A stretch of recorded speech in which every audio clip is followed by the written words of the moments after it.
ഹരേ രാമ ഹരേ രാമ രാമ രാമ ഹരേ ഹരേ ഹരേ കൃഷ്ണ കൃഷ്ണ കൃഷ്ണ ഹരേ ഹരേ ഹരേ രാമ രാമ രാമ ഹരേ ഹരേ ഹരേ കൃഷ്ണ കൃഷ്ണ കൃഷ്ണ ഹരേ ഹരേ ഹരേ രാമ രാമ രാമ ഹരേ ഹരേ ജയോ കൃഷ്ണ ബലരാം കൃഷ്ണ ബലരാം ജയോ കൃഷ്ണ ബലരാം ജയോ രാധാ ശ്യാമ സുന്ദരാധ ശ്യാമ സുന്ദരാധേ ജയോ ഗൗരനിതായ്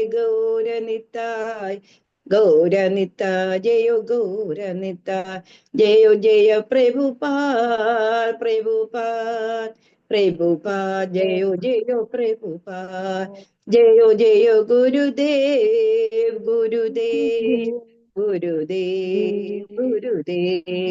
നിത്യായി ഗൗര ഹരി ബോൾ ഹരി ബോൾ ഹരി ബോൾ ഹരി ബോൾ कृष्ण बलराम की जय, राधा श्याम सुंदर की जय, ललिता देवी की जय, गुरु निताई की जय, पंचतत्व की जय, षडगोस्वामी की जय, गुरु परंपरा की जय जय जय जय श्री राधेश्याम। ഓം അജ്ഞാനതിമിരാന്തസ്യ ജ്ഞാനാഞ്ജനശലാകയാ ചക്ഷുരുന്മീലിതം യേന തസ്മൈ ശ്രീ ഗുരുവേ നമഃ തസ്മൈ ശ്രീ ഗുരുവേ നമഃ തസ്മൈ ശ്രീ ഗുരുവേ നമഃ തപ്തകാഞ്ചന ഗൗരാംഗീ രാധേ വൃന്ദാവനേശ്വരി വൃഷഭാനുസുതേ ദേവി പ്രണമാമി ഹരിപ്രിയേ ഉഗ്രം വീര്യം മഹാവിഷ്ണു ജ്വലന്തം സർവതോമുഖം നരസിംഹം ഭീഷണം ഭദ്രം മൃത്യും നമാമികം ഉഗ്രം വീര്യം മഹാവിഷ്ണു ജ്വലന്തം സർവതോമുഖം നരസിംഹം ഭീഷണം ഭദ്രം മൃത്യും നമാമികം ഉഗ്രം വീര്യം മഹാവിഷ്ണു ജ്വലന്തം സർവതോമുഖം നരസിംഹം ഭീഷണം ഭദ്രം മൃത്യും നമാമികം ശ്രീ ശ്രീ നരസിംഹ ഭഗവാൻ കീ ജയ് നരഹരി കീ ജയ് പ്രഹ്ലാദ് മഹാരാജ് കീ ജയ്. ഇന്നത്തെ നാരായണീയ ക്ലാസ്സിലേക്ക് എല്ലാ ശ്രോതാക്കൾക്കും എൻ്റെ ഹാർദവമായിട്ടുള്ള സ്വാഗതം. ഗുരുവായൂരപ്പന്റെ എല്ലാ കാരുണ്യങ്ങളും എല്ലാവർക്കും ഉണ്ടായിരുന്നു. ഇന്നലെ തന്നെയാ എന്ത് രസമായിരുന്നു, എല്ലാവരെയും ഒന്ന് കണ്ടു. എല്ലാവർക്കും പറയാൻ ഒരേ ഒരു കാര്യം, എന്ത് സത്സംഗങ്ങളെ പറ്റി അല്ലെങ്കിൽ ക്ലാസ്സുകളെ പറ്റിയും അല്ലെങ്കിൽ കൃഷ്ണനെ പറ്റിയും.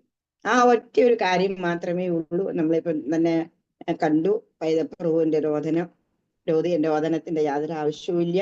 ഞാൻ അതിന് വേണ്ടിയിട്ട് ഒരു കഥ തന്നെ നിങ്ങൾക്ക് പറഞ്ഞുതരാം. സംഭവ കഥയാണിത്. വൃന്ദാവനത്തിൽ മദൻ മോഹൻ എന്ന് പറയുന്ന ഒരു അമ്പലമുണ്ട്. നമ്മൾ പറയല്ലേ ഗോവിന്ദ ഗോപിനാഥ് മദന മോഹൻ. ഗോവിന്ദ് എന്ന് പറഞ്ഞു കഴിഞ്ഞാൽ ഭഗവാന്റെ ശ്രീമുഖം. ഗോപിനാഥ് എന്ന് പറഞ്ഞു കഴിഞ്ഞാൽ എന്താണ്, അതെന്നുണ്ടെന്നുണ്ടെങ്കിൽ നാഭിസ്ഥലം. പിന്നെ മദനമോഹന് എന്നുണ്ടെന്നുണ്ടെങ്കിൽ ഭഗവാന്റെ പാദം. ഈ മൂന്നുകൂടി കൂടിയ മാത്രമേ ശ്രീ ഭഗവാൻ ആവത്തുള്ളൂ എന്നുള്ളതാണ്. അതാണെന്നുണ്ടെങ്കിൽ ഭഗവാന്റെ തന്നെ പുത്രനാണ്. ഇതെല്ലാം ഈ അമ്പലം എല്ലാം പണിഞ്ഞതെന്നുള്ളതാ. ആരുടെ? സ്വന്തം അമ്മയുടെ ഉത്തര ആണല്ലോ ശ്രീകൃഷ്ണനെ കണ്ടിട്ടുള്ളത്. ഇവരെല്ലാവരും എന്നിട്ട് ശ്രീകൃഷ്ണൻ സ്വർഗാരോഹണം കഴിഞ്ഞ സമയത്താണ് എന്തുണ്ടെന്നുണ്ടെങ്കിൽ ഈ പൗത്രൻ എന്തു ചെയ്തു, വൃന്ദാവനത്തിൽ വരുന്നു. വൃന്ദാവനത്തിൽ വന്നിട്ട് ഓരോ സ്ഥലത്തും അമ്പലം പണിയാൻ, ഭഗവാന്റെ അമ്പലം പണിയാൻ വേണ്ടിയിട്ട് ഇത് ചെയ്യുന്നു. പക്ഷെ ബിംബങ്ങളെല്ലാം കൊത്തുന്ന സമയത്ത് ഇത് കൃഷ്ണന്റെ രൂപമല്ല, ഇതല്ല. എന്നിട്ട് അവസാനമാണെന്നുണ്ടെങ്കിൽ ഉത്തര വരുന്നു. എന്നിട്ട് എന്താണ്, ഗോവിന്ദ് മന്ദിർ പണിയുന്നുണ്ട്. ഭയങ്കര 7 നിലയായിരുന്നു ആ അമ്പലം. ആ അമ്പലം ഇപ്പോഴായി കഴിഞ്ഞു കഴിഞ്ഞാൽ നല്ല രസമാ. അവിടെ പോയി കഴിഞ്ഞു കഴിഞ്ഞാല് അവിടുത്തെ പടയാളികൾ ആരാന്നറിയാമോ? ആരാണ്? കുരങ്ങന്മാര്. എന്തൊരു രസമാണ്. നമ്മൾ എന്ത് കൊണ്ടുപോയി കഴിഞ്ഞാൽ അവർ തട്ടിപ്പറിച്ചുകൊണ്ട് പോകും. ഭഗവാൻ ഒന്നും കൊണ്ടുവെക്കാൻ നമുക്ക് കിട്ടത്തേ ഇല്ല എന്നുള്ളതാ. ഇവനെ എന്തിനു പറയുന്നു, തലയിൽ കിടന്ന റബ്ബർ ബാൻഡ് പോലും എടുത്തുകൊണ്ട് പോയി. ഞങ്ങളെ ഒരിക്കൽ അങ്ങോട്ട് പോയ സമയത്ത് തലയിൽ കിടന്ന റബ്ബർ ബാൻഡ് അതിനെ നമ്മൾ അറിയുന്നതേ ഇല്ല, ഇവർ വന്നിട്ട് എടുത്തുകൊണ്ട് പോകുന്നത്. അങ്ങനെ എടുത്തുകൊണ്ട് പോയി. എന്നിട്ട് വിചാരിച്ചു അത് റബ്ബർ ബാൻഡ് അല്ലേ, പോട്ടെ, ഒരു വലിയൊരു ബെന്ന് പോലുള്ള സാധനമായിരുന്നു. എന്നിട്ട് അത് പോയി തിരിച്ചു വന്ന സമയത്തുണ്ടല്ലോ അയാൾ ഇങ്ങനെ അതിനെയും പിടിച്ചുകൊണ്ട് ഇങ്ങനെ ഇരിക്കും. ആൾക്കാർ വന്ന് പൂട്ടി കൊടുക്കും. ഇപ്പൊ അത് വാങ്ങിച്ചുകൊണ്ട് പോകുന്നു. അയാൾ എന്താ വിചാരിച്ചത്, കണ്ണാടി പോലോ അല്ലെന്നുണ്ടെങ്കിൽ മൊബൈൽ പോലുള്ള സാധനമാണെന്ന്. അത്രയ്ക്കും രസമാ അവിടെ നമുക്ക് പോകുന്ന സമയത്ത്. ആദ്യം 7 നിലയായിരുന്നു. ആ 7 നിലയുടെ മുകളിലാണെന്നുണ്ടെങ്കിൽ ഒരു രത്നക്കല്ല് ഉണ്ടായിരുന്നെന്നാ പറയുന്നത്, പതിപ്പിച്ചിട്ടുണ്ടായിരുന്ന പറയുന്നത്. ആ രത്നക്കല്ല് എന്ന് പറഞ്ഞു കഴിഞ്ഞാൽ വൃന്ദാവനം എന്നല്ല, മധുരയല്ല, ആ എല്ലാ സ്ഥലങ്ങളിലും അതിന്റെ പ്രകാശം ജ്വലിക്കുമായിരുന്നു. അന്ന് വൈസ്രോയിയുടെ ഭാര്യയാണെന്നുണ്ടെന്നുണ്ടെങ്കിൽ ഇത് കണ്ടിട്ട് പറഞ്ഞു, നമ്മൾ താമസിക്കുന്നതിനേക്കാളും വലുതായിട്ട് ഇത് മുസ്ലിം തേർവാട്ടമായിരുന്നല്ലോ അന്നുള്ളായിരുന്നത്. അന്നേരം മുസ്ലിമിന്റെ ഭരണാധികാരിയുടെ ഭാര്യ പറഞ്ഞു, ഇത് നമ്മൾ താമസിക്കുന്നതിനേക്കാളും ഉയരത്തിൽ, അതുകൊണ്ട് വേണ്ടാന്ന് പറഞ്ഞു. അവർ വന്നിട്ട് 4 നിലയെ തല്ലി തകർത്തി എന്നുള്ളതാണ്. ഇപ്പൊ 3 നിലയുള്ള ഒരു അമ്പലമാണ് ഗോവിന്ദൻ. എന്നിട്ടാണെന്നുണ്ടെങ്കിൽ ഗോപിനാഥ് എന്ന് പറഞ്ഞു കഴിഞ്ഞാൽ അതും നല്ല രസമാ. അമ്പലത്തില് ഉത്തരയെ കൊണ്ടുതന്നെ വന്നിട്ടാണെന്നുണ്ടെന്നുണ്ടെങ്കിൽ വ്രജനാഭന് പണിയിപ്പിച്ചതാണത്. പക്ഷേ ആണെന്നുണ്ടെങ്കിൽ എന്താണ് ഭഗവാന്റെ നാവിഭാഗം, അതെന്ത് പറഞ്ഞു കഴിഞ്ഞാൽ അവിടുത്തെ കാര്യം എന്ന് പറഞ്ഞു കഴിഞ്ഞാൽ ഭയങ്കര രസമാണെന്നുള്ളതാ. എന്താണ് നേരെ ആണെന്നുണ്ടെന്നുണ്ടെങ്കിൽ അവിടെ ഒരു ഗോപിനാഥ് എപ്പോഴും എങ്ങനെയാ വാച്ച് കെട്ടിക്കൊണ്ടാണ് നിൽക്കുന്നതെന്നുള്ളതാ. ആ വാച്ചിന്റെ പിമ്പിൽ ഒരു കഥയുണ്ടെന്നുള്ളതാണ്. അവിടുത്തെ അന്നൊക്കെ രാജഭരണമാണല്ലോ, രാജാവാണെന്നുണ്ടെന്നുണ്ടെന്നുണ്ടെങ്കിൽ ഭയങ്കര ഗോപിനാഥിന്റെ ഭക്തനായിരുന്നു. ആ ഗോപിനാഥിനെ പൂജ ചെയ്തതിനു ശേഷമേ രാജാവ് ഒരു തുള്ളി വെള്ളം പോലും കുടിക്കത്തുള്ളൂ. അങ്ങനെ ഇരിക്കുന്ന സമയത്താണ്, അന്ന് ബ്രിട്ടീഷുകാരുടെ ഭരണമായിരുന്നു. ബ്രിട്ടീഷുകാരുടെ ഭരണത്തിൽ വൈസ്രോയി ആണെന്നുണ്ടെങ്കിൽ മഹാരാജനെ കാണാൻ വന്ന സമയത്ത് പറഞ്ഞു, രാജാവ് പൂജയിലാണ്, അതുകൊണ്ടാണെന്നുണ്ടെന്നുണ്ടെങ്കിൽ അത് കഴിഞ്ഞതിന് ശേഷമേ അങ്ങേ കാണാൻ പറ്റൂ. അയാൾ അവിടെ വെയിറ്റ് ചെയ്തിട്ടാണെന്നുണ്ടെങ്കിൽ അന്നത്തെ ദിവസം സ്പെഷ്യൽ എന്തോ പൂജയുള്ള ദിവസമായിരുന്നു. ആ സ്പെഷ്യൽ പൂജയിലാണെന്നുണ്ടെങ്കിൽ രാജാവിന് കുറേ സമയം എടുത്തു പൂജ ചെയ്യും. അങ്ങനെ വൈകുന്നേരമായി. പക്ഷെ വൈസ്രോയി അവിടെ കാത്തു നിന്നു എന്നുള്ളതാണ്. പക്ഷെ വൈസ്രോയിക്ക് കുറെ ദേഷ്യം വന്നിട്ട് രാജാവ് പൂജയെല്ലാം കഴിഞ്ഞിട്ട് വരുന്ന സമയത്താണെങ്കിൽ പറഞ്ഞു, നിങ്ങൾ ഇങ്ങനെ കല്ലിനെയല്ലേ ആരാധിക്കുന്നത്, ഈ കല്ല് കൊണ്ട് നിങ്ങൾക്ക് എന്താ പ്രയോജനമുള്ളത്, അങ്ങനെയൊക്കെ പറഞ്ഞിട്ട് ഭഗവാനെയും കൂടെ കുറെ അങ്ങ് കുറ്റം പറയാൻ തുടങ്ങി. അത് പക്ഷെ ഒരു ഭഗവത് ഭക്തൻ എന്ന് പറഞ്ഞു കഴിഞ്ഞാലുണ്ടല്ലോ, തന്നെ എന്ത് പറഞ്ഞു കഴിഞ്ഞാലും കേൾക്കും. പക്ഷേ ഭഗവാനെ പറഞ്ഞു കഴിഞ്ഞു കഴിഞ്ഞാൽ അവർക്ക് ഒരിക്കലും സഹിക്കാൻ പറ്റില്ല, രാജാവിന് സഹിക്കാൻ പറ്റില്ല. അങ്ങനെ പറഞ്ഞപ്പോൾ രാജാവാണെന്നുണ്ടെന്നുണ്ടെങ്കിൽ അതിനെ ഖണ്ഡിച്ച് ഓരോ വർത്തമാനങ്ങൾ വൈസ്രോയോട് പറഞ്ഞു, ഒരു കാര്യം ചെയ്യാം, നീ പറയുന്നതെല്ലാം ഞാൻ അംഗീകരിക്കാം, പക്ഷെ ആണെന്നുണ്ടെന്നുണ്ടെങ്കിൽ എന്ത് ചെയ്യണം? അന്നത്തെ സമയം എന്ന് പറഞ്ഞു കഴിഞ്ഞാല് നമ്മുടെ ഈ ശരീരത്തിൽ വാച്ച് കെട്ടിക്കഴിഞ്ഞു കഴിഞ്ഞാൽ നമ്മുടെ ഊർജം നമ്മുടെ ചൂട് തട്ടിയാലേ ആ വാച്ച് നടക്കത്തുള്ളൂ. നമ്മളുടെ മൂവ്മെന്റിനനുസരിച്ചാണ് ഈ വാച്ച് നടക്കുന്നതെന്നുള്ളതാണ്.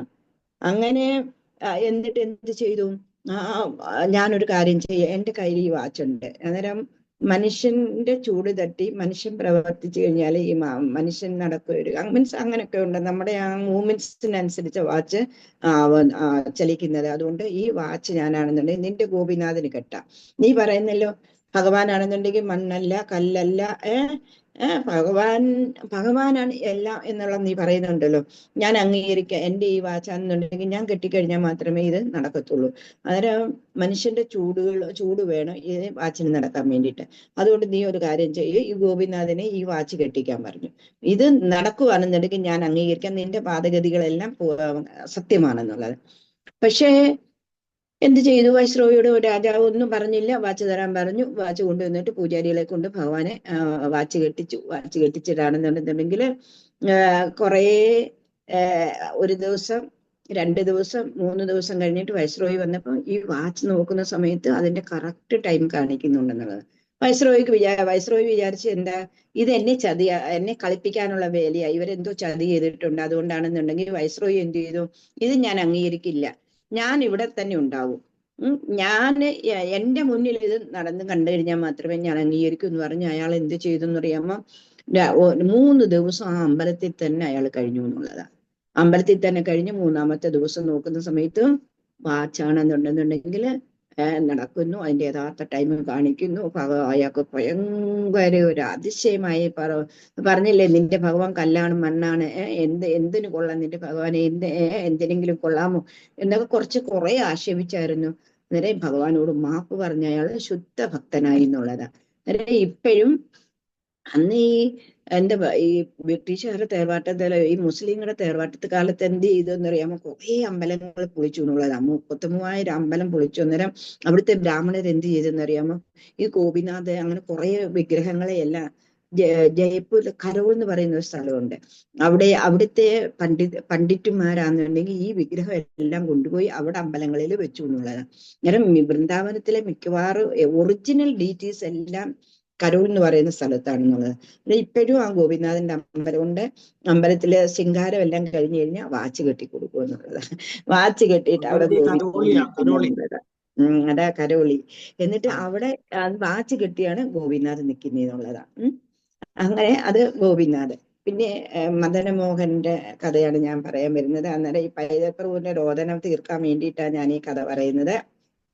എന്നുണ്ടെങ്കിൽ മദനമോഹൻ ഇങ്ങനുണ്ട്, പക്ഷെ എവിടെയാണെന്നും ഏതാണെന്നും ഒന്നും അറിയുന്നില്ല. അങ്ങനെ ഈ മദനമോഹന്റെ വിഗ്രഹം എവിടെ പോയിന്ന് ആർക്കും അറിയില്ല എന്നുള്ളതാണ്. അങ്ങനെ സനാതന ഗോസ്വാമി, ഷഡ് ഗോസ്വാമീസിൽ ഒരാളാണ് സനാതന ഗോസ്വാമി. അദ്ദേഹമൊക്കെ എന്ന് പറഞ്ഞു കഴിഞ്ഞാൽ പണ്ട് പ്രൈം മിനിസ്റ്ററും ഒക്കെ ആയിരുന്നു ഈ സുൽത്താൻമാരുടെ ഭരണകാലത്തൊക്കെ എന്നുള്ളതാണ്. അതുകൊണ്ട് എന്ത് ചെയ്തെന്നറിയാമോ? ഈ സനാതന ഗോസ്വാമി ഇങ്ങനെ ഇതാണല്ലോ, അവരൊക്കെ എന്ന് പറഞ്ഞു കഴിഞ്ഞാല് 2-3 ദിവസം കൂടുമ്പോ എന്തെങ്കിലും ഒന്ന് ഇങ്ങനെ ഭിക്ഷാടനത്തിന്, സന്യാസിയല്ലേ, ഭിക്ഷാടനത്തിന് പോയി എന്തെങ്കിലും കിട്ടും. അങ്ങനെ ഒരു ദിവസം അദ്ദേഹം മധുരയിൽ ഒരു വീട്ടിൽ ചെന്നു. വീട്ടിൽ ചെന്ന സമയത്ത് അന്നേരം അദ്ദേഹത്തിന് ഇതെല്ലാം ആത്മജ്ഞാനമുള്ള ആളാണ്. എന്ത് ചെയ്തു? അതിന്റെ അകത്തളത്തിൽ കയറുന്ന സമയത്തെ അദ്ദേഹത്തിന് എന്തോ ഒരു ഭയങ്കര ഒരു ഫീലിംഗ് ഉണ്ടാവുന്നുണ്ടെന്നുള്ളത്, ആ ഭഗവാന്റെ ഒരു സാന്നിധ്യം മനസ്സിലാവുന്നു. നോക്കുന്ന സമയത്താണെന്നുണ്ടെന്നുണ്ടെങ്കിൽ അവിടുത്തെ കുട്ടികളും മദൻമോഹനോടെ കിടന്ന് കളിക്കുക ചെയ്യുന്നതെന്നുള്ളതാ. അന്നേരം ഈ സനാതൻ ഗോസ്വാമിക്ക് അതിശയം വന്നു. മദൻമോഹന്റെ യോഗികൾ എവിടെയെല്ലാം തിരയുന്നു, സന്യാസികൾ എവിടെയെല്ലാം തിരയുന്നു, പക്ഷെ എങ്ങും കാണുന്നില്ല. ഈ കുട്ടികളുടെ കൂടി മദൻമോഹനൻ കളിക്കുന്നു. എന്താ ഇത് എന്ന് പറഞ്ഞിട്ടാണെന്നുണ്ടെങ്കിൽ ആ ബ്രാഹ്മണ ശ്രേഷ്ഠന്മാരുടെ വീടായിരുന്നു.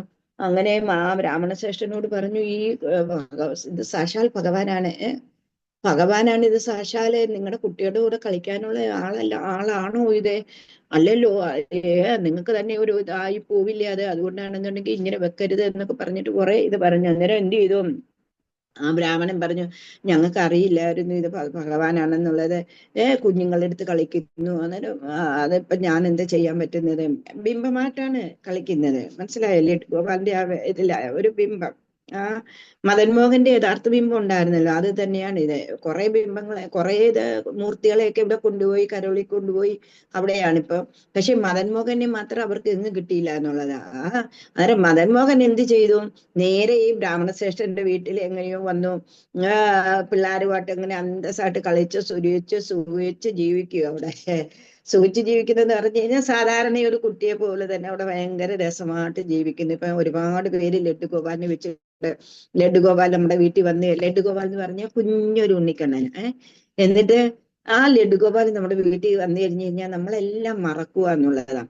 നമുക്ക് തുണി വാങ്ങിച്ചില്ലേലും ഉടനെ പോയിട്ട് 5,000, 6,000, 10,000 രൂപയുടെ ഒക്കെ തുണിയായിരിക്കും ഈ ലഡ്ഡു ഗോപാലിന് വാങ്ങിക്കുന്നത്. അതുകൊണ്ട് ശൃംഗാരം അങ്ങനെ എന്താ ഒരു പ്രത്യേക ഒരു എനർജിയാ നമ്മുടെ ഒരു കുഞ്ഞാട്ടാ. പിന്നെ നമ്മളങ്ങ് യശോദാമ്മയാവും അല്ലെങ്കിൽ നന്ദഭാവയാവും. അങ്ങനെയുള്ള ആ ഒരു ഫീലിങ്ങിലാണ് നമ്മൾ പിന്നെ ജീവിക്കുന്നതെന്നുള്ളതാണ്. പോലെ ഈ ബ്രാഹ്മണ ശ്രേഷ്ഠനും അങ്ങനെ തന്നെ ജീവിച്ചുകൊണ്ടിരുന്നത്. സനാതൻ ഗോസ്വാമി ഇങ്ങനെ പറഞ്ഞ സമയത്ത് അവർക്ക് ഭയങ്കര വിഷമമായി. അതുകൊണ്ട് അദ്ദേഹത്തോട് പറഞ്ഞു, അങ്ങ് തന്നെ ഇതിനെ കൊണ്ടുപോകണോ, ഈ ഭഗവാനെ കൊണ്ടുപോകണോ എന്ന് പറയും. അങ്ങനെ ആ ബിംബത്തെ എന്ത് ചെയ്തു? ഒരുപാട് പറഞ്ഞു, ഞാനൊരു സന്യാസിയാണ്, എനിക്ക് ഭഗവാനെ നോക്കാനൊന്നും അത്രയൊന്നും പറ്റില്ല. പക്ഷെ അല്ല, അങ്ങ് ഇത്രയും പറഞ്ഞ സ്ഥിതിക്ക് ഇനി ഞങ്ങൾക്ക് ഇവിടെ വെക്കാനും ബുദ്ധിമുട്ടുണ്ട്, അതുകൊണ്ട് അങ്ങ് കൊണ്ടുപോകണമെന്ന് പറയുന്നു. ഒരു സഞ്ചി ഉണ്ടല്ലോ, മാറാപ്പുണ്ട്, ആ മാറാപ്പിൽ ഇട്ടുകൊണ്ട് ഇങ്ങനെ പോവും. സനാതന ഗോസ്വാമി എന്ന് പറഞ്ഞു കഴിഞ്ഞാൽ ഇന്നും ഒരു വൃക്ഷത്തിന്റെ മൂട്ടില് ജീവിക്കുന്നെങ്കിൽ അടുത്ത ദിവസം വേറെ എന്ന് പറഞ്ഞു കഴിഞ്ഞാൽ ഒന്നിനോടും ഒരു അറ്റാച്ച്മെന്റ് ഉണ്ടാവാൻ പാടില്ല. നമ്മൾ ഒരു സ്ഥലത്ത് കുറെ ദിവസം താമസിക്കുകയാണെന്നുണ്ടെങ്കിൽ ഉണ്ടല്ലോ, നമുക്ക് ആ ഒരു സ്ഥലത്തോട് തന്നെ ഒരു പ്രത്യേക അറ്റാച്ച്മെന്റ് ഉണ്ടാവും. അതുകൊണ്ട് എന്ത് ചെയ്യും? വൃക്ഷങ്ങൾ തോറും മാറി മാറി അങ്ങനെ ഒക്കെ ജീവിക്കുന്ന ആളാ. 2-3 ദിവസം കൂടുമ്പോ അന്നുണ്ട് പിഷാണത്തിൽ പോയി ഇച്ചിരി ആട്ട കിട്ടും. ആ ആട്ടയാണെന്നുണ്ടെന്നുണ്ടെങ്കിൽ ഒരു ഉപ്പുമില്ല, മുളകും ഇല്ല, പിന്നെ എണ്ണയില്ല, ഒന്നുമില്ലാതെ ഒരു വാട്ടി എന്ന് പറഞ്ഞു കഴിഞ്ഞാൽ എന്താവും? ഒരു എന്താ പറയുന്നത്, ഇത് വിറവിനകത്താണെന്നുണ്ടെന്നുണ്ടെങ്കിൽ അതിനെ ചുട്ടെടുത്ത് അങ്ങനെ ഈ ലഡു കൃഷ്ണനും കൊടുക്കും. എന്നിട്ട് അദ്ദേഹവും കഴിക്കും. അങ്ങനെ 2-3 ദിവസമൊക്കെ ക്ഷമിച്ചിട്ട് ഒരു ദിവസം പറഞ്ഞു, ഇതിനകത്ത് ഇച്ചിരി ഉപ്പെങ്കിലും ഇട്ടൂടെ. അങ്ങനെ സനാതനസ്വാമി പറഞ്ഞു, ഞാൻ ഉപ്പിന് എവിടെ പോകും, ഞാനൊരു സന്യാസിയാ, എനിക്ക് ഉപ്പൊന്നുമില്ല. ഞാൻ ഇവിടെ എന്ത് തരുന്നുണ്ടോ അത് വേണമെങ്കിൽ തിന്നോണം. ഈ ഗോവർദ്ധൻ പൂജയ്ക്കുണ്ടല്ലോ, ഇപ്പം ഗോവർദ്ധൻ പൂജയ്ക്ക് അവരുടെ മെയിൻ പ്രസാദം എന്ന് പറഞ്ഞാൽ ഈ വാട്ടിയാണെന്നുള്ളതാ. എന്ന് പറഞ്ഞു കഴിഞ്ഞാൽ ആട്ട ഇങ്ങനെ കുഴച്ചിട്ട് ഒരു കൊച്ചൊരു ഇത്രയും ഒരു റൗണ്ടിൽ പൂരിയുടെ പോലെ അത് തീക്കകത്ത് ചുട്ടെടുക്കും എന്നുള്ളതാണ്.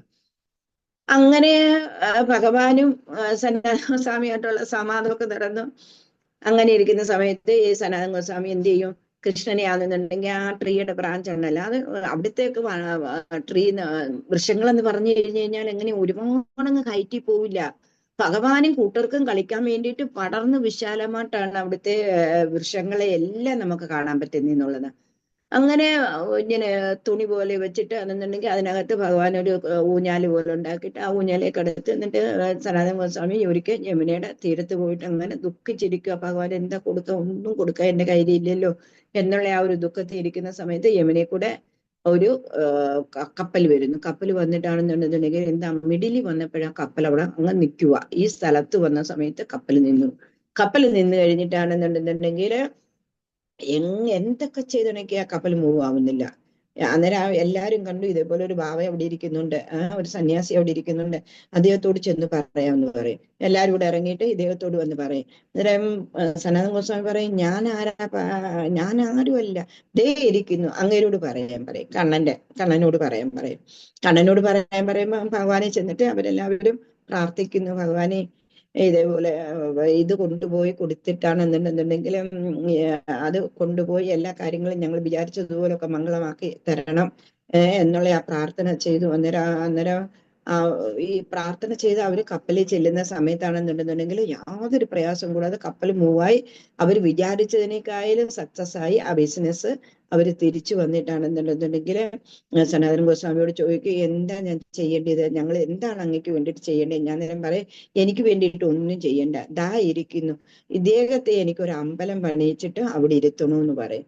അങ്ങനെയാണെന്നുണ്ടെങ്കിൽ ആ വ്യവസായികൾ എല്ലാവരും കൂടെ ആണെന്നുണ്ടെങ്കിൽ രത്നവും പണവും അതും എല്ലാം അവിടെ കൊടുത്ത് അങ്ങനെ ഇപ്പോഴും ആ മദൻ മോഹൻ അമ്പലം എന്ന് പറഞ്ഞു കഴിഞ്ഞാൽ എൻ്റെ കയ്യിൽ ഫോട്ടോ ഉണ്ടായിരുന്നു, പക്ഷെ ഞാൻ പിന്നെ ഇട്ട് തരാം.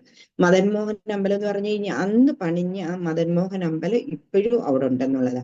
ഒരു കുന്നിന്റെ പുറത്താ, ഇത്തിരി സ്റ്റെപ്പ് കയറി നമുക്ക് പോകേണ്ടി വരും. പക്ഷെ ആ വിഗ്രഹം, യഥാർത്ഥ വിഗ്രഹം കരോളിൽ തന്നെ പോയി അത്, പക്ഷെ അവിടെ ഇപ്പോഴും ആ കുഞ്ഞു വിഗ്രഹമുണ്ട്. അത് എല്ലാ ഭയങ്കര പൂജകളും സനാതന ഗോസ്വാമിയുടെ സമാധി സ്ഥലവും എല്ലാം അവിടെ തന്നെയാണെന്നുള്ളതാ. അങ്ങനെ ഭജൻ കുടീരും എല്ലാം അവിടെ തന്നെയാണ്. ആ അമ്പലത്തിലൊക്കെ നമ്മൾ അങ്ങോട്ട് പോയാലുണ്ടല്ലോ എന്തോരം ഒരു എനർജി, വലിയ പോഷൊന്നും അല്ല, പക്ഷെ പോഷല്ല, പക്ഷെ അവിടുത്തെ ആ പോസിറ്റീവ് എനർജി എന്ന് പറഞ്ഞു കഴിഞ്ഞാൽ ഭഗവാൻ അവിടെ ഉള്ളതിന്റെ ആ ഒരു ഇതാണ് ആ പോസിറ്റീവ് എനർജി എന്നുള്ളത്. അതുകൊണ്ടാണെന്നുണ്ടെങ്കിൽ പിന്നെ പൈതപ്രഭു യാതൊരുവിധ രോദനവും വെക്കണ്ട, എല്ലാം ഭഗവാൻ മംഗളമായിട്ട് നടത്തി തന്നോളും, ടെൻഷനേ വെക്കണ്ട, നമ്മൾ കണ്ണനോട് പ്രാർത്ഥിച്ചാൽ മാത്രം മതി എന്നുള്ളത്. നമ്മുടെ ആഗ്രഹം ഭഗവാൻ അറിയാലോ. നമ്മുടെ ആഗ്രഹം ശുദ്ധമാണെന്നുണ്ടെന്നുണ്ടെങ്കിൽ ഉണ്ടല്ലോ തീർച്ചയായിട്ടും എല്ലാ കാര്യവും മംഗളമായിട്ട് നടക്കുന്നുള്ളത്. അങ്ങനെ നമ്മളെ മദൻ മോഹനെ ആ കുഞ്ഞുങ്ങളുടെ കൂടെ കളിച്ചുകൊണ്ടിരുന്ന മദൻ മോഹനെ കൊണ്ടുവന്നിട്ടാണെന്നുണ്ടെങ്കിൽ നോക്കൂ, വലിയ ഒരു അമ്പലം പണിഞ്ഞ് അതിനകത്ത് ഇരുത്തി. പക്ഷെ ഭഗവാൻ എപ്പോഴും ഇഷ്ടം എന്താ, കുഞ്ഞുങ്ങളുടെ കൂടെ കളിക്കാനുള്ളതാണ്. ഭഗവാൻ ഭഗവാനാണെന്നുണ്ടെങ്കിൽ എന്താ, എന്നിട്ട് ഭഗവാനോട് ഗോപികമാര് പറയുന്ന എന്താ, നൃത്തമാടൂ കണ്ണ, നൃത്തമാടൂ, എന്ത് തരാം, നൃത്തമാടൂ കണ്ണ, നടനമാടൂ കണ്ണ, വെണ്ണ തരാ ഗോപാല മുകുന്ദ, വെണ്ണ തരാ ഗോപാല, നൃത്തമാടൂ കണ്ണ, നടനമാടൂ കണ്ണ, വെണ്ണ തരാ ഗോപാല മുകുന്ദ, വെണ്ണ തരാ ഗോപാല. അന്നേരം കണ്ണനോട് പറയുന്നതാ, ഗോപിമാര് പറയുന്നതാ, കണ്ണ നൃത്തമാട്, മുകുന്ദ നൃത്തമാടു, നൃത്തമാടി കഴിഞ്ഞു കഴിഞ്ഞാൽ എന്ത് തരാ, വെണ്ണ തരാം. എന്നിട്ട് ഗോപാലൻ എന്ന് പറഞ്ഞാൽ തന്നെ എന്താ, ഗോക്കളെ മേയ്ക്കുന്നവനെയാണ് ഗോപാലൻ എന്ന് പറയുന്നത്. ഗോപാല നീ ഗോപാലനല്ലേ, നീ പൈക്കളെ മേച്ച് നടക്കുന്നവനല്ലേ, ഒരു കാര്യം ചെയ്യും, നിനക്ക് വെണ്ണ ഇഷ്ടം പോലെ തരാം. പക്ഷെ നീ അതിന് പകരം എന്ത് ചെയ്യണം? നൃത്തമാടൂ കണ്ണ, നടനമാടൂ കണ്ണ, വെണ്ണ തരാം ഗോപാല മുകുന്ദ, വെണ്ണ തരാം ഗോപാല. നൃത്തം ഞാൻ എങ്ങനെ ആടും സഖികളെ, നൃത്തം ഞാൻ എങ്ങനെ ആടും സഖികളെ. എന്താ പ്രശ്നം? ദേഹം തളരുന്നു, നോവുന്നു കാലുകൾ, ദേഹം തളരുന്നു, നോവുന്നു കാലുകൾ. നൃത്തമാടൂ കണ്ണ, നടനമാടൂ കണ്ണ, വെണ്ണ തരാം ഗോപാല മുകുന്ദ, വെണ്ണ തരാം ഗോപാല. അന്നേരം കൃഷ്ണൻ എന്താ പറയുന്നത്? ഞാൻ നൃത്തം എങ്ങനെ ചെയ്യും? എന്റെ ദേഹം തളരുന്നു, കാലുകൾ നോവുന്നു, അതിന് എന്തെങ്കിലും ഒരു ഉപായം കാണൂ. അന്നേരം ഭഗവാൻ എന്താ പറയുക? വെണ്ണയെ നീക്കുക ആദ്യമായി നൽകണം, വെണ്ണയെ നീക്കുക ആദ്യമായി നൽകണം, തന്നിടുക വെണ്ണ വേഗം സഖികളെ. ത്രൈലോക്യനാഥനായിട്ടുള്ള ആ ഭഗവാൻ ഒന്ന് ആലോചിച്ച് നോക്കുമല്ലോ. 9 ലക്ഷം പശുക്കളാ അവന്റെ കണ്ണന്റെ വീട്ടിൽ തന്നെ ഉള്ളതെന്നുള്ളത്. അതിൽ നിന്നിട്ട് 150 സുരഭി പശുവിനെ എടുത്തിട്ട് ഈ സുരഭി പശുവിന്റെ എല്ലാം അവിടെ പാൽ ഒരു പശുവിന് കൊടുത്ത് അതിൽ നിന്നിട്ട് കിട്ടുന്ന പാലായി കണ്ണനെ കുടിപ്പിക്കുന്നെന്നുള്ളത്. വെറും ഗോപികമാരുടെ വീട്ടിൽ ചെന്നിട്ട് കുറച്ചു വെണ്ണയ്ക്ക് വേണ്ടിയിട്ട് എന്താ ഡ്രാമ കാണിക്കുന്നേ നോക്കുപോലും. അതുമല്ല, നൃത്തം ചെയ്തു കഴിഞ്ഞ് കഴിഞ്ഞാൽ അവര് വെണ്ണ കൊടുത്തില്ലെങ്കിലോ? അതിനായി പറയുന്നത്, നൃത്തം ഞാൻ എങ്ങനെ ആടും സഖികളെ, എന്റെ ദേഹം തളരുക, കാല് നോവുക, പിന്നെ ഞാൻ എങ്ങനെ നൃത്തം ചെയ്യും? അതിന് എന്താ പറഞ്ഞ? അതിന് ഒരു ഉപായം പറഞ്ഞു കൊടുത്തു. എന്താ? വെണ്ണയെ നീക്കുക ആദ്യമായി നൽകണം, വെണ്ണ എനിക്ക് ആദ്യമായിട്ട് നൽക, വെണ്ണ തന്നിടുക വേഗം സഖികളെ. വെണ്ണ എനിക്ക് ആദ്യം എന്താ എന്നാ പിന്നെ ഞാൻ നൃത്തം ആടിക്കോളാം. മനസ്സിലായി പറഞ്ഞ? വെണ്ണ തിന്നേനക്ഷീണമെല്ലാം തീർന്നു, പാടു സഖികളെ നൃത്തം ഞാൻ വെച്ചിടാം. വെണ്ണ തിന്നേനഹം എന്ത് പോയി? ക്ഷീണം എല്ലാം തീർന്നു. വെണ്ണ അങ്ങോട്ട് കൊടുത്തപ്പോഴത്തേക്ക് ക്ഷീണം എല്ലാം തീർന്നു. എന്നിട്ട് എന്താ ഗോപിമാരോട് പറയുന്നത്? പാടു സഖികളെ നൃത്തം ഞാൻ വയ്ക്കുന്നു, നിങ്ങൾ പാടൂ, ഞാൻ ഇവിടെ വെണ്ണയൊക്കെ തിന്ന് ഞാൻ ഉഷാറായിട്ട് ഇരിക്കുക, എന്നിട്ട് ഞാൻ ഇപ്പം തന്നെ അങ്ങോട്ട് നൃത്തം ചെയ്യാമെന്നും പറഞ്ഞ് നമുക്ക് ഒരു ശകലം വെണ്ണയ്ക്ക് വേണ്ടിയിട്ട് ആ കണ്ണന്റെ ആ കളി. അതുകൊണ്ടുണ്ടല്ലോ, ആ കണ്ണന്റെ കളി കണ്ടിട്ടുള്ളവരെ ആരും ഈ ലോകത്തിലില്ല. അതുകൊണ്ട് നമുക്കാണെന്നുണ്ടെങ്കിൽ ഒരു ടെൻഷനും ഒന്നിനും വെക്കണ്ട, വിട്ടുകൊടുത്തേരെല്ലാം ഭഗവാൻ നോക്കിക്കോളും. അങ്ങനെ നമ്മുടെ ഉണ്ണിക്കണ്ണനെ കൊണ്ട് നമ്മൾ നൃത്തം ചെയ്യിപ്പിച്ചു. എന്നിട്ട് വെണ്ണ കൊടുത്തു. നല്ല സുന്ദര കുട്ടനായിട്ട് നമ്മുടെ കൂടെ ഇവിടെ തന്നെ ഇരിപ്പുണ്ട്. ഇനി നമുക്ക് ദശകം 32 മത്സ്യാവതാരമാണ്.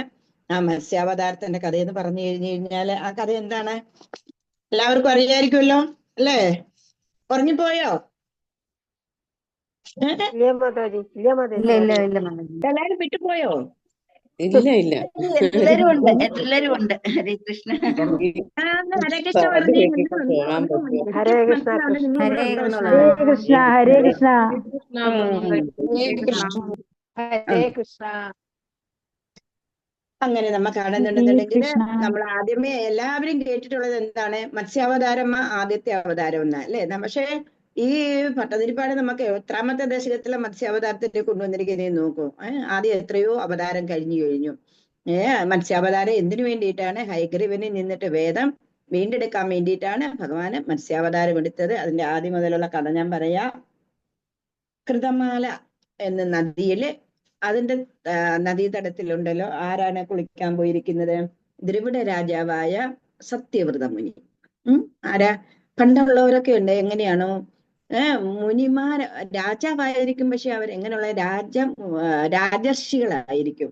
രാജാവ് അവർ പക്ഷെ ജീവിതം നയിക്കുന്നത് എങ്ങനെയാ? ഋഷിമാരുടെ കൂട്ടുള്ള ജീവിതം നയിക്കുന്നത്. അങ്ങനെ അംബരീഷന്, അങ്ങനെ ജനകന്, അങ്ങനെ കുറെ പേരങ്ങനെ എന്നുള്ളതാ. അവർക്ക് എല്ലാം ഉണ്ട്. പക്ഷെ അവരെങ്ങനെയായിരിക്കും ഏതെങ്കിലും ഒരു നദീതടത്തിൽ ഒരു കുടിലൊക്കെ കെട്ടിയിട്ട് അതിലായിരിക്കും ജീവിക്കുന്നത്. പക്ഷെ അവര് രാജ്യം നല്ലതുപോലെ ഭരിക്കും. നമുക്ക് കാണിച്ചു തരുവാതെ നമ്മുടെ കുടുംബ ജീവിതവും നമ്മൾ വളരെ നല്ലതായിട്ട് കൊണ്ടുപോകണം. അതോടൊപ്പം തന്നെ എങ്ങനെ വേണം, ആധ്യാത്മികമായിട്ട് നമ്മൾ ഒരുപാട് മുന്നോട്ട് വരണം. അതായത് ഇത് രണ്ടും കൂടി കൊണ്ടുപോകാൻ പറ്റാതെ ഒന്നുമില്ല. അങ്ങനെ എങ്ങനെയായി ഈ രാജർഷിമാർ കാണിച്ചു തന്നിരിക്കുന്ന നീ നോക്കൂല. അതിലോട്ട് നമ്മുടെ കർമ്മങ്ങൾ നമ്മൾ ചെയ്തിരിക്കണം, നമ്മുടെ കടമകൾ നമ്മൾ ചെയ്തിരിക്കണം. കുഞ്ഞൊക്കെ ഉള്ളവർ ആ കൊച്ചുങ്ങളെയൊക്കെ വിട്ടമിച്ച് വന്നിട്ടുണ്ടെന്നുണ്ടെങ്കിൽ പുത്തോണി എടുത്തുകൊണ്ട് ഇറങ്ങി കഴിഞ്ഞു കഴിഞ്ഞാൽ അങ്ങനെ വന്നു കഴിഞ്ഞാൽ ഒരു പ്രയോജനം ഉണ്ടാവില്ല. എന്താന്ന്, നമ്മുടെ മനസ്സാണെന്നുണ്ടെങ്കിൽ അതിനകത്തില്ല. വൃന്ദാവനത്തിൽ ഞങ്ങൾ താമസിച്ചതിന്റെ തൊട്ടടുത്ത് തന്നെ ഒരു സന്യാസിനിയായിരുന്നു അവര്. ആ അമ്മ എന്താ ചെയ്തത്, 3 മക്കളായി കഴിഞ്ഞ ഭർത്താവിനെ കുട്ടികളെ ഉപേക്ഷിച്ചിട്ട് ഏതോ ആശ്രമത്തിൽ പോയിട്ട് സന്യാസം എടുത്ത് കുറെ നാൾ എങ്ങനെ കുട്ടികൾ ജനിച്ചു കഴിഞ്ഞു കഴിഞ്ഞാൽ അവർ ഓട്ടോമാറ്റിക് വളരുമല്ലേ. എങ്ങനെയൊക്കെയോ വളർന്നു വലുതായി കഴിഞ്ഞ് മൂത്തവൻ കല്യാണം കഴിച്ചു, ഇളയ മകളെ കല്യാണം കഴിച്ചു, മൂന്നാമത്തെ കൊച്ചു ഡിഗ്രി ഒക്കെ പഠിക്കുന്ന സമയത്തുണ്ട് ആ സ്ത്രീ തിരിച്ചു വന്നേക്കുന്നു. എന്താ, അവർക്ക് അവിടെ എങ്ങനെ സ്വസ്ഥമായിട്ട് ഇരിക്കാൻ പറ്റും? സ്വന്തം കുഞ്ഞുങ്ങളെ വിട്ടിട്ടല്ലേ പോയിരിക്കുന്നത്. ആ അമ്മയുടെ ആ ഒരു മനസ്സ്, യശോദാമ്മയുടെ ഒരു മനസ്സ് എങ്ങനെയായിരുന്നു? കണ്ണനില്ലാതെ യശോദാമ്മയ്ക്ക് ഒരു നിമിഷം പോലും പറ്റില്ലായിരുന്നു. എന്റെ കണ്ണ. അങ്ങനെ നമ്മൾ കുടുംബജീവിതത്തിനെ എല്ലാം ഉപേക്ഷിച്ചിട്ട് പോകണം എന്ന് ആരും പറയുന്നില്ല. കുടുംബത്തിലുള്ളവരെയും കൂടി നമ്മൾ ഇതിനകത്ത് കൊണ്ടുവന്നിട്ട് ആ ഭക്തിയുടെ നിറവില് കുടുംബം മൊത്തം മുന്നോട്ട് പോയി കഴിഞ്ഞു കഴിഞ്ഞാൽ എന്തൊരു ആനന്ദമാ, പരമാനന്ദമാ, അല്ലേ? അങ്ങനെയല്ലേ നമ്മൾ ചെയ്യേണ്ടത്. അതായത് ഇത് രാജർഷിമാരെ ഞാനല്ല ഇതൊന്നും പറയുന്നത്, രാജർഷിമാരെ ഇവിടെ. അതേപോലെ സത്യവ്രത മുനിയാണെന്നുണ്ടെങ്കിൽ രാജർഷിയായിരുന്നു. അദ്ദേഹം ദ്രവിഡ രാജ്യത്തിലെ ഒരു രാജാവായിരുന്നു. അദ്ദേഹം ഒരിക്കലാണെന്നുണ്ടെന്നുണ്ടെങ്കിൽ എവിടെയാ, കൃതമാല നദീതീരത്ത് പോയിട്ടാണെന്നുണ്ടെങ്കിൽ തന്റെ ദിനചര്യകൾ നടത്തുന്ന സമയത്താണെന്നുണ്ടെന്നുണ്ടെങ്കിൽ ദർപ്പണം ചെയ്യാൻ വേണ്ടിയിട്ട് വെള്ളം ഇങ്ങനെ നദിയിൽ നിന്നിട്ട് കോരുന്ന സമയത്ത് ഒരു മീൻ വന്നിട്ട് അദ്ദേഹത്തിന്റെ കയ്യിൽ വന്നു. അദ്ദേഹം വിചാരിച്ചു ആകസ്മികമായിട്ട് വന്നതാണെന്ന് വിചാരിച്ചിട്ട് എന്ത് ചെയ്തു, അത് ആ നദിയിൽ തന്നെ തിരിച്ചിട്ടു. പിന്നെയും വെള്ളം കോരുന്ന സമയത്ത് അതേപോലെ ആ മീന് വന്നു. അങ്ങനെ ആയപ്പോ 2-3 തവണ ഇങ്ങനെ ആയ സമയത്ത് അദ്ദേഹം എന്ത് ചെയ്തു, ആ വെള്ളം ആ മത്സ്യത്തിനെയും കൂടെ ആണെന്നുണ്ടെന്നുണ്ടെങ്കിൽ തന്റെ കമണ്ടലൂല് വെച്ചു കഴിഞ്ഞിട്ടാണെന്നുണ്ടെങ്കിൽ തന്റെ ദിനചര്യകളൊക്കെ പൂജാതി കർമ്മങ്ങളെല്ലാം കഴിഞ്ഞു.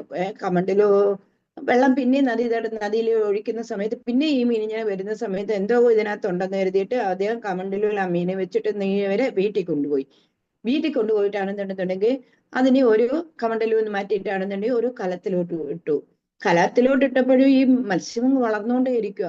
അവസാനമാണെന്നുണ്ടെന്നുണ്ടെങ്കിൽ അതിനെ എന്ത് ചെയ്തു, കിണറ്റിലിട്ടണക്കെ ആ മത്സ്യം വളർന്നു വലുതാകുന്നു. എന്നിട്ട് അതിനെ ഒരു പൊയ്കയിലോട്ടിട്ടു. ആ പൊയ്കയെ കൊണ്ട് ചെന്നിട്ട് ആ പൊയ്കയിലും കൊള്ളാത്തതുപോലെ മത്സ്യം വലുതാവുന്നു. പിന്നെ അതിനെ നദിയിൽ ഉപേക്ഷിക്കാൻ വേണ്ടി കൊണ്ടുപോയി. പക്ഷെ നദിയിലും പറ്റുന്നില്ല. പിന്നെ എന്നാ വിചാരിച്ച് സമുദ്രത്തിൽ തന്നെ ഉപേക്ഷിച്ചേക്കാന്ന് വിചാരിച്ച് സമുദ്രത്തിൽ കൊണ്ടുവന്നിട്ട് ഈ മീനെ ഉപേക്ഷിക്കാവുന്ന സമയത്താണെന്നുണ്ടെങ്കിൽ മീന് ആണെന്നുണ്ടെങ്കിൽ അത്യത്ഭുതമായിട്ട് സംസാരിക്കുന്നു. ഹേ മുനിവര, അങ്ങ് എന്നെ രക്ഷിച്ചത് ഇതിനു വേണ്ടിയിട്ടായിരുന്നു, എന്നെ കൊലയ്ക്ക് കൊടുക്കാൻ വേണ്ടിയിട്ടാണോ? ഇങ്ങനെ എന്നെ സമുദ്രത്തിൽ കളഞ്ഞു കഴിഞ്ഞാൽ എനിക്ക് ആരുണ്ടൊരാശ്രയം? അങ്ങല്ലാതെ ഒരു ആശ്രയം ആരും ഇല്ലല്ലോ. ആ മുനിക്ക് മനസ്സിലായി എന്താന്ന് വെച്ച് കഴിഞ്ഞാല് ഇത് എന്തോ ഒരു മായയല്ല, ഇത് സാക്ഷാൽ ഭഗവാൻ തന്നെയാണ്. എന്നെ ഇട്ട് കളിപ്പിക്കുവാണ് ഇത് ചെയ്യുന്നത്. അന്നേരം അദ്ദേഹം തൊഴുതുകൊണ്ട് പറഞ്ഞു, ഭഗവാനെ എനിക്ക് അങ്ങ് ആരാണെന്ന് അറിയില്ല, പക്ഷെ ആണെന്നുണ്ടെന്നുണ്ടെങ്കിൽ അങ്ങ് സാക്ഷാൽ വൈകുണ്ഠേശ്വരനാണ്, അല്ലെങ്കിൽ സാക്ഷാൽ ഭഗവാനാണെന്ന് എനിക്കറിയാം. അതുകൊണ്ട് എന്നോട് എന്താണ് അങ്ങയുടേതെന്ന് എനിക്ക് കാട്ടിത്തരണമെന്ന് പറയും. അങ്ങനെ അന്ന് മത്സ്യത്തിന്റെ തന്നെ ഭഗവാനാണെന്നുണ്ട് സ്വയം ഭഗവാന്റെ ആ രൂപം കാണിച്ചു കൊടുത്തിട്ട് പറയുന്നുണ്ട്, ഇന്നേക്ക് 7-ാം നാളില് ലോകം അവസാനിക്കും, പ്രളയം വരും. പ്രളയം വന്നിട്ടാണെന്നുണ്ടെന്നുണ്ടെങ്കിൽ ലോകത്ത് സകല കാര്യങ്ങളും ഇല്ലാതാവും. ആ സമയത്താണെന്നുണ്ടെന്നുണ്ടെങ്കിൽ ഒരു നൗക വരും, ഒരു തോണി വന്നു കഴിഞ്ഞാൽ ആ തോണിയിൽ സപ്തർഷികൾ കാണും. എന്നിട്ട് എല്ലാത്തിന്റെ ബീജം കളക്ട് ചെയ്യണം. എല്ലാം ധനധാന്യാദികളുടെ എല്ലാം ബീജം കളക്ട് ചെയ്തിട്ട് അതും കൂട്ടിയിട്ട് ഈ ഈ നൗകയിൽ നീ കയറി കഴിഞ്ഞാൽ പിന്നെ വേണ്ടത് ഞാൻ നോക്കിക്കൊള്ളാം എന്ന് പറഞ്ഞിട്ട് ഭഗവാൻ അവിടെ നിന്നിട്ട് അപ്രത്യക്ഷമാകുന്നു. അങ്ങനെ ഇരിക്കുന്ന സമയത്ത് 7-ാം ദിവസം വലിയ പ്രളയം വരുന്നു. എല്ലാം പ്രളയത്തിലായി കഴിഞ്ഞു. അങ്ങനെ നൗക വരുന്നു. നൗക വരുന്നത് സപ്തർഷികളുണ്ട്. സപ്തർഷികള് ഭൂമിദേവി സ്വയമാണ് നൗകയായിട്ട് വന്നിരിക്കുന്നതെന്നുള്ളതാ, തോണിയായിട്ട് വന്നിരിക്കുന്നത്. ആ തോണിയിൽ സത്യവ്രത മുനി കയറി കഴിഞ്ഞിട്ട് ഭയങ്കര കാറ്റും കോളും ഭയങ്കര ചാഞ്ചാട്ടവും ഒക്കെ. എന്നിട്ട് ഭഗവാൻ എന്ത് ചെയ്തു, ഭയങ്കര ഒരു മത്സ്യത്തിന്റെ ഒരു രൂപം എടുത്തിട്ടാണെന്നുണ്ടെന്നുണ്ടെങ്കിൽ ഈ നൗകയില് കയറ് കെട്ടിയിട്ട് ഭഗവാനാണെന്നുണ്ടെങ്കിൽ, ഈ സത്യവ്രത മുനിയാണെന്നുണ്ടെങ്കിൽ ഭഗവാനെ സപ്തർഷികളും ഭഗവാനെ സ്തുതിക്കുന്നു. ആ സ്തുതി കേട്ട് ഭഗവാൻ ഭയങ്കര പ്രസന്നനായിട്ട് ഇവർക്ക് തത്വജ്ഞാനം ഉപദേശിച്ചു കൊടുത്ത് അങ്ങനെ അവരെ ആണെന്നുണ്ടെന്നുണ്ടെങ്കിൽ അങ്ങനെ കൊണ്ടുപോകുന്ന ആ ഒരു കഥയാണ് നമുക്ക് ഈ മത്സ്യാവതാരത്തിന്റെ കഥ. മത്സ്യാവതാരം എടുത്തത് എന്തിനു വേണ്ടിയിട്ടാണ്? ഹയഗ്രീവൻ എന്ന് പറയുന്ന ഒരു അസുരനാണെന്നുണ്ടെങ്കിൽ, ദുഷ്ടനാണെന്നുണ്ടെങ്കിൽ എന്ത് ചെയ്തു? ബ്രഹ്മാവിന്റെ കയ്യിലല്ലേ വേദങ്ങൾ ഇരിക്കുന്നേ. ഈ വേദത്തിനെ കൊണ്ട് ചെന്നിട്ട് കടലില് ഒളിപ്പിച്ചു എന്നുള്ളതാണ്. എന്നിട്ട് പിന്നെ എന്ത് ചെയ്തു? ഇവരെയെല്ലാം ഒന്ന് സ്വസ്ഥമാക്കി കഴിഞ്ഞതിന് ശേഷം ഭഗവാനാണെന്നുണ്ടെങ്കിൽ സ്വയം ഹയഗ്രീവനെ കൊന്നിട്ട് വേദങ്ങൾ വീണ്ടെടുത്ത് ബ്രഹ്മാവിന് തിരിച്ചു കൊടുത്തു. അങ്ങനെയാണ് കഥ. നമുക്ക് 32ാമത്തെ അധ്യായത്തില് കഥ വന്നിരിക്കുന്നത്. അത് നമുക്കിനി പഠിക്കാം.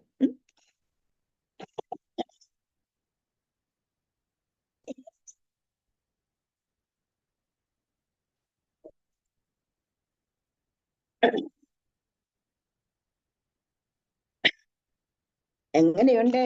എല്ലാരും ഉണർന്നോ?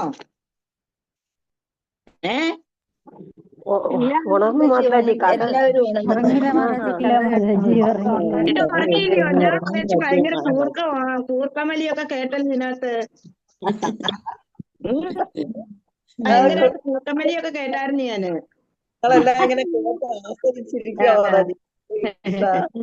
ഇന്നലെ എന്ത് രസമായിരുന്നു അല്ലേ? എല്ലാരും ഒന്ന് കണ്ടു. ഭയങ്കര രസമായിരുന്നു. ഭയങ്കര ഒരു എനർജിയായിരുന്നു. ഭയങ്കര ഒരു എനർജിയായിരുന്നു. വെരി ഗുഡ്, നന്നായി. ഇനി നമുക്ക് പലയിടത്തും വെച്ച് ഇതേപോലൊക്കെ കാണാം. ഭഗവാന്റെ അനുഗ്രഹം ഉണ്ടാവട്ടെ അല്ലേ? നമുക്ക് മത്സ്യാവതാരത്തിന്റെ കഥയാണ് നമ്മളിപ്പം പറഞ്ഞത്. ആർക്കാ ഭഗവാന് മത്സ്യമായിട്ട് വന്നിട്ട് കാണിച്ചു കൊടുത്തത്? സത്യവ്രത മുനിക്ക്. അദ്ദേഹം ദ്രവിഡ രാജ്യത്തിലെ രാജാവായിരുന്നു, രാജർഷിയുടെ ആയിരുന്നു. അത്രയ്ക്കും ഭക്തനായിട്ടല്ലേ ഭഗവാനാണെന്നുണ്ടെങ്കിൽ ദർശനം കൊടുക്കുന്നത്. ഓക്കെ, അന്നേരം മത്സ്യാവതാരം യഥാർത്ഥത്തിൽ എന്തിനു വേണ്ടിയിട്ടായിരുന്നു? ഹയഗ്രീവനിൽ നിന്നിട്ട് വേദങ്ങള് വീണ്ടെടുക്കാൻ വേണ്ടിയിട്ട്. ഓക്കെ, ഹരേ കൃഷ്ണ പറ. ഹരേ കൃഷ്ണ. ഹരേ കൃഷ്ണ. ഹരേ കൃഷ്ണ. ഹരേ കൃഷ്ണ. തവണ നിങ്ങൾ ഹരേ കൃഷ്ണ പറഞ്ഞു കഴിഞ്ഞാലുണ്ടല്ലോ, നിങ്ങളുടെ ആ അറിയാതെ എങ്ങനെയാ അജാമളൻ നാരായണാന്ന് വിളി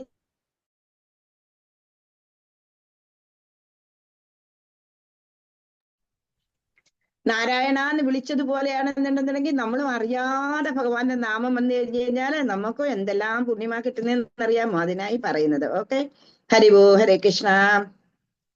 മത്സ്യാവതാരം ദശകം 32. പുരാഹയഗ്രീവ മഹാസുരേണ സഷ്ടാന്തരാതോദ്യതകാണ്ഡകൽപേ നിദ്ര്യോന്മുഖ ബ്രഹ്മമുഖാദൃദേശോ വേദേശാദിൽസകില മത്സ്യരൂപ. പുരാഹയഗ്രീവ മഹാസുരേണ സഷ്ടാന്തരോദ്യോദിത കാണ്ഡകൽപേ നിദ്ര്യോമുഖ ബ്രഹ്മമുഖാദൃദേശു വേദേശദിൽസകില മത്സ്യരൂപ. പുരാഹയഗ്രീവ മഹാസുരേണ സഷ്ടാന്തരോദ്യോദിത കാണ്ഡകൽപേ നിദ്ര്യോമുഖ ബ്രഹ്മമുഖാദൃദേശു വേദേശദിൽസകില മത്സ്യരൂപ. പുരാഹയഗ്രീവ മഹാസുരേണ സഷ്ടാന്തരോദ്യോദിത കാണ്ഡകൽപേ നിദ്ര്യോമുഖ ബ്രഹ്മമുഖ ഹൃദേശു വേദേശദിൽസ കില മത്സ്യരൂപം. വായിച്ചോളൂ. ഹരേ മാതാജി.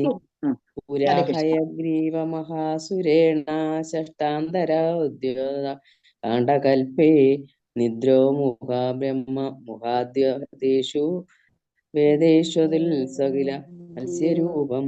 ഹരേ കൃഷ്ണ. ഹരേ കൃഷ്ണ. ഹരി ബോൾ. Very good. ഹരേ കൃഷ്ണ.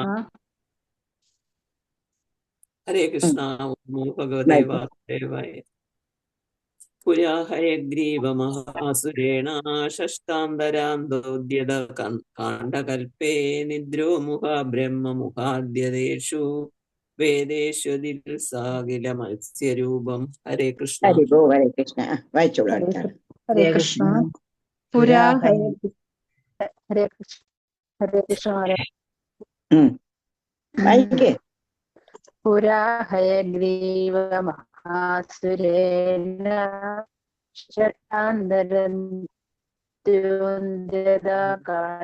നിദ്രോ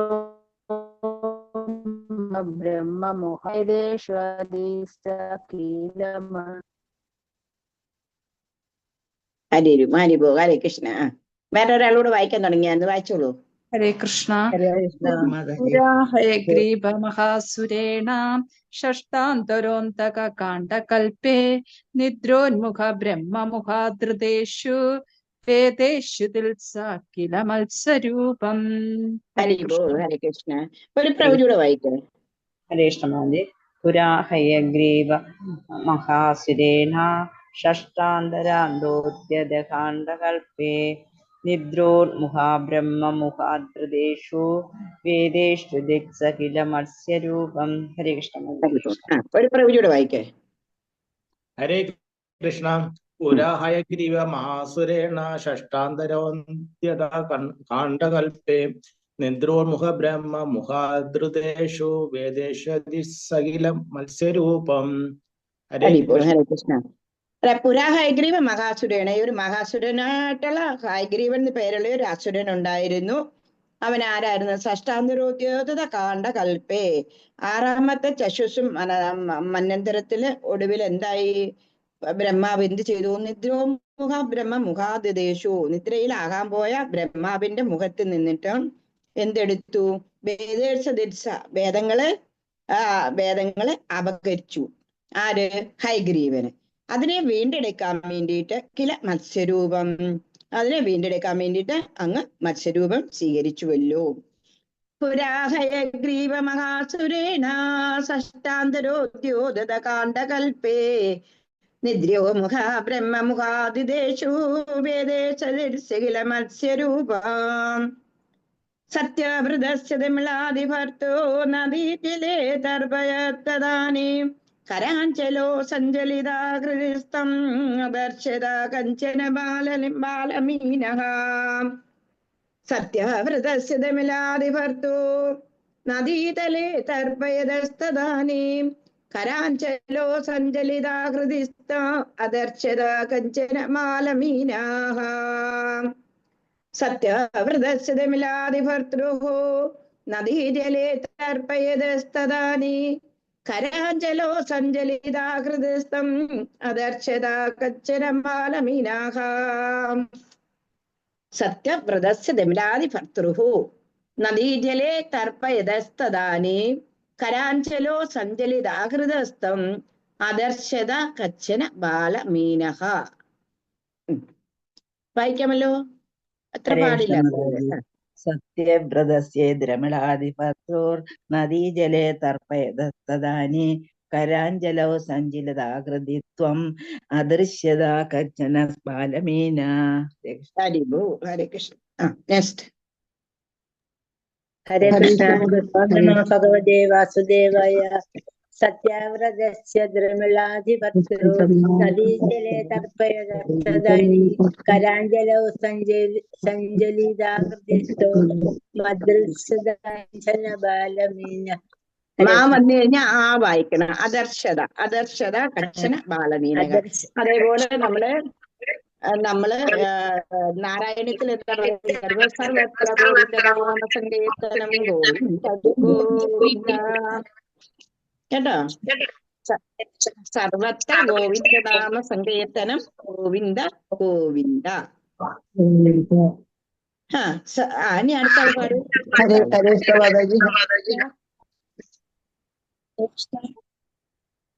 ഓം സർവത്ര ഗോവിന്ദ നാമ സങ്കീർത്തനം ഗോവിന്ദ ഗോവിന്ദ. സത്യവ്രതസ്യ ദ്രമിളാധിഭർത്തോ നദീജലേ തർപ്പയതസ്തദാനീം കരോഞ്ചലാ സഞ്ജലിതാകൃതിസ്ത്വാ അദൃശ്യതാ കച്ചന ബാലമീനാഃ. ഹരേ കൃഷ്ണ. ഹരേ കൃഷ്ണ. സത്യാവ്രതസ്യ ദ്രമിളാധിഭർത്തൃ നദീജലേ തർപ്പയസ്തദാനി കരാഞ്ചലൗ സഞ്ചലിതാകൃതിസ്ത അദൃശ്യതായ കാഞ്ചന ബാലമീന. സർവത്ര ഗോവിന്ദ ഗോവിന്ദ. ഹരേ കൃഷ്ണ. സത്യവ്രതസ്യ ദൃലാദിഭദ്രം നദീജലേ തർപ്പയ തതസ്തദാനീം കരാഞ്ചലൗ സഞ്ചിതാകൃതസ്ഥം അദൃശ്യത കഞ്ചന ബാലമീനഃ.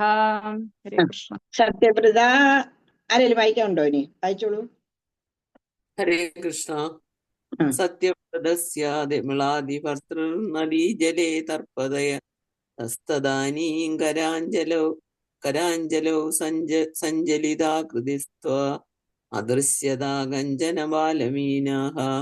സർവത്ര ഹരേ കൃഷ്ണ. അല്ല, സർവത്ര പറയണ്ട, ലാസ്റ്റ് പറഞ്ഞാൽ മതി. അല്ല, ഞാനൊന്ന് നോർമലി പറഞ്ഞെന്ന് മാത്രമേ ഉള്ളൂ. സർവത്രയാണ് നമ്മൾ ഈ ഇതിന് പറയുന്നതെന്നുള്ളത്. സത്യവ്രത എന്ന് പറയുന്ന സത്യവ്രത ഭർത്തു. സത്യവ്രത എന്ന് പറയുന്ന ദ്രവിഡ രാജാവായ സത്യവ്രതനാണ്. അദ്ദേഹത്തിന്റെ പേരാണ് ദ്രവിളാദി ഭർത്തു. നദീജലേ തർപ്പയതസ്തദാനി. നദീജലത്തില് എവിടെയാണ് പോയത്? നദീജലത്തില്. നദിയുടെ പേരെന്ത്? കൃതമാല. ആ നദിയിലാണെന്നുണ്ടെന്നുണ്ടെങ്കിൽ സന്ധ്യാവന്ദനത്തിന് പോകുന്ന സമയത്ത് കരാഞ്ചലോ സഞ്ചലിതാകൃതസ്ഥം. കരത്തില് എന്താ വന്നിരിക്കുന്നത്? അങ്ങനെ മിന്നിത്തിളങ്ങുന്ന ആകൃതിയുള്ള ഒരു അദർശത കച്ചന മാലമീന, ഒരു മത്സ്യക്കുട്ടിയെ കാണപ്പെട്ടു. ഇങ്ങനെ ദർപ്പണം ചെയ്യാൻ വേണ്ടിയിട്ട് വെള്ളം കോരുന്ന സമയത്ത് എന്ത് ചെയ്തു? ആ ഒരു മത്സ്യക്കുട്ടി അദ്ദേഹത്തിന്റെ കയ്യില് ഇങ്ങനെ ആ വെള്ളത്തിൽ വന്നു എന്നുള്ളത്. സത്യവ്രതനാകുന്ന ദ്രവിഡ രാജാവിന് അദ്ദേഹം എന്താ സന്ധ്യാവന്ദനം ചെയ്യാൻ പോകുന്ന സമയത്ത്, ആ സന്ധ്യാവന്ദനം ചെയ്യാൻ പോകുന്ന സമയത്ത് ഇങ്ങനെ തർപ്പണത്തിന് വേണ്ടിയിട്ട് ജലം കോരുന്ന സമയത്ത് അദ്ദേഹത്തിന്റെ കയ്യില് നല്ലൊരു മത്സ്യക്കുട്ടി വരുന്നു. ക്ഷിപ്തം ജലിതാചകിതം വിലോക്യ നിന്നേമ്പുവാത്രേണ മുനി സ്വഗേഹ സ്വൽപൈരഗോപി കലസീന്യകൂപം വ്യാവിസരച്ചാനുശിഷേ വിഭൂത. ക്ഷിപ്തം ജലേതാം ചകിതം വിലോക്യ നിന്നേമ്പുവാത്രേണ മുനി സ്വഗേഹം സ്വൽപൈരഗോപി കലസീഞ്ചകൂപം വ്യാവിസരച്ചാനുശിഷേ വിഭൂതം. ക്ഷിപ്തം ജലേത ചകിതം വിലോക്യ നിന്നേമ്പുപാത്രേണ മുനി സ്വഗേഹ സ്വൽപൈരഗോപി കലസീം ചകൂഭ വ്യാവിസരച്ചാനശിഷേ വിഭൂതം. അശിഷേ വിഭൂത്യം. വായിച്ചോളൂ. നമോ ഭഗവതേ വാസുദേവായ. ക്ഷിപ്തം ജലേ ത്വം ചകിതം വിലോക്യ നന്യേംബുജപാത്രേണ മുനി സ്വഗേദം സ്വൽപാരഹോവി കലിശം ചകൂപം പാവിം സരഞ്ചാന ശിക്ഷേ വിഭൂതം. ഹരേ കൃഷ്ണ. ഹരേ കൃഷ്ണ. നെക്സ്റ്റ്. ഹരേ കൃഷ്ണ മാതാജി. ഹരേ കൃഷ്ണ. ക്ഷിപ്തം ജലേ ത്വം ചകിതം വിലോക്യ നിന്നേമ്പുപാത്രേണ മുനിം സ്വഗേഹം സ്വഗേഹം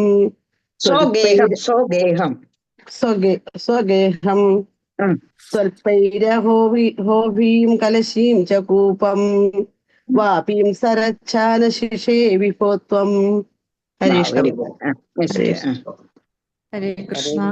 ക്ഷിപ്തം ജലേ ത്വം ചകിതം വിലോക്യ നിനേമപുപാത്രേണ മുനി സ്വഗേഹം സ്വൽപൈരഹോവി കലിശം ച കൂപം ഭാവീം സരച്ചാന ശിക്ഷേ വിഭൂത്വം. ഹരേ കൃഷ്ണ. കലസീം ചകൂപം. നെക്സ്റ്റ്. Very good.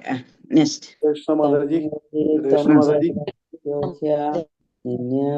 അമ്പുപാത്രേണ മുനി സ്വവേഗം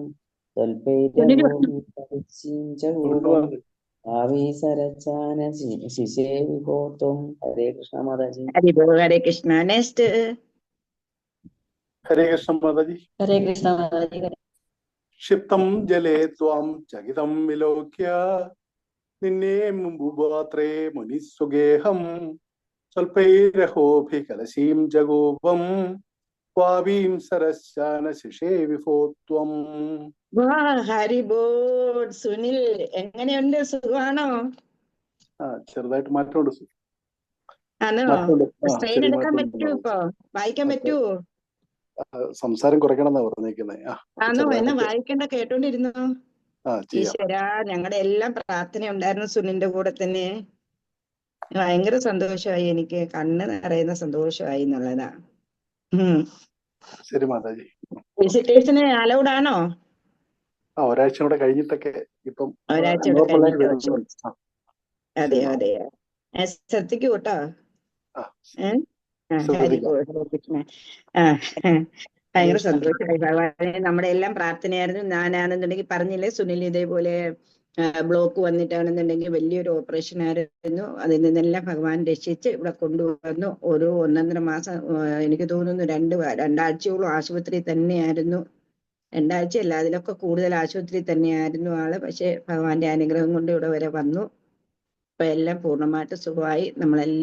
എല്ലാവർക്കും വേണ്ടി പ്രാർത്ഥിക്കുന്നുണ്ടല്ലോ. അതേപോലെ നമ്മുടെ ഈ ഭക്തരുടെ പ്രാർത്ഥനയുണ്ടല്ലോ, ഭഗവാൻ തീർച്ചയായിട്ടും കേൾക്കും എന്നുള്ളതാണ്. അതുകൊണ്ട് മനമറിഞ്ഞ് എല്ലാവർക്കും വേണ്ടിയിട്ട് നമ്മൾ ഹരേ കൃഷ്ണ മഹാമന്ത്രം ലാസ്റ്റിൽ പറയുന്നുണ്ടല്ലോ, അതെല്ലാവർക്കും ഭഗവാൻ ആ ഒരു അനുഗ്രഹം തീർച്ചയായിട്ടും നമ്മുടെ എല്ലാവർക്കും കൊടുക്കും എന്നുള്ളത് എൻ്റെ ഒരു ബെസ്റ്റ് എക്സാമ്പിൾ ആണ്. ഇപ്പൊ ഈ വായിച്ച സുനിലിൽ നിന്നിട്ട് നമുക്ക് കേൾക്കുന്നത്. പുള്ളിക്കാരനെ കൊളക്കടയാ താമസിക്കുന്നത്. ഭഗവാന്റെ അനുഗ്രഹം ഭയങ്കരമായിട്ടുണ്ട്. ഭയങ്കര സേവയാണ് ആളിന്റെ, ഭയങ്കരമായിട്ടുള്ള സേവയാണ്. ഭഗവത് ഭക്തന്മാരുടെ സേവയ്ക്കാണ് അദ്ദേഹം കൂടുതൽ പ്രാധാന്യം കൊടുക്കുന്നത്. ഭഗവാൻ പറയുന്നുണ്ടല്ലോ, എന്നെയല്ല നീ സേവിക്കേണ്ടത്, പക്ഷെ എന്താ ചെയ്യേണ്ടത്? ഭഗവത് ഭക്തന്മാരെ നമ്മുടെ പ്രാർത്ഥന എങ്ങനെ ആയിരിക്കണം? ഭഗവാനെ പ്രചാരം ചെയ്യാൻ അനുഗ്രഹിക്കണേ, ഭഗവത് ഭക്തന്മാരുടെ വൈഷ്ണവ ഭക്തരുടെ സേവ ചെയ്യാനുള്ള അനുഗ്രഹം എനിക്ക് തരണേ എന്ന് പറയണം. ഭഗവാൻ പറയുന്നില്ല ഒരിക്കലും ഭഗവാനെ ഡയറക്റ്റ് സേവിച്ചു കഴിഞ്ഞു കഴിഞ്ഞാൽ ഭഗവാൻ ഒരിക്കലും പ്രീതനാവില്ല.